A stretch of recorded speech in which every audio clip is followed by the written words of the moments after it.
I'm really impressed with the sort of better never stops attitude that PEG have adopted to support the franchises and the people within the franchises.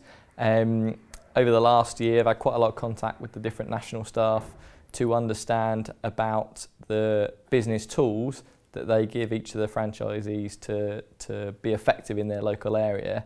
And I've been particularly drawn to the sort of quality assurance tools, which really look at the experience that both coaches are getting from being employed and the experience that young people are getting from the coaches that engage with them. And this is something that's particularly interested me. I think the key messages for the activity professionals are, whichever audience you're working with, draw upon people who are expert in being effective with that audience. So really do make use of the teachers in the school settings to find out what those teachers read and watch and consume as their own learning to get better, and see what you can learn from that.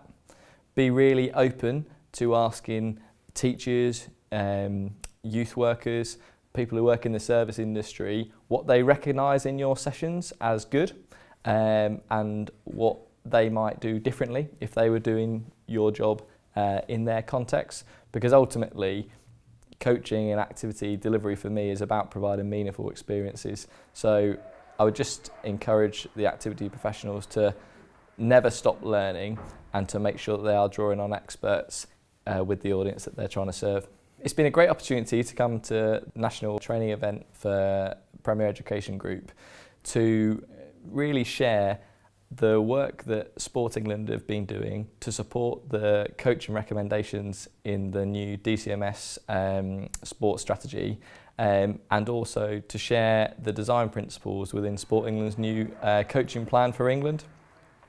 It's been really important to share with the franchisees who are working all around the country the sorts of quality marks that we would look for in an effective local workforce to mobilise priority groups for us. So those being women and girls, people from low socioeconomic backgrounds, people from BME communities, and people who are disabled, both in terms of participation but joining the coaching workforce. So hopefully it's been a great opportunity to understand where Sport England and the government are looking to take coaching and seeing what that might mean in the local environment for the PEG colleagues. I've been really impressed by the way that PEG prioritises the development of its people.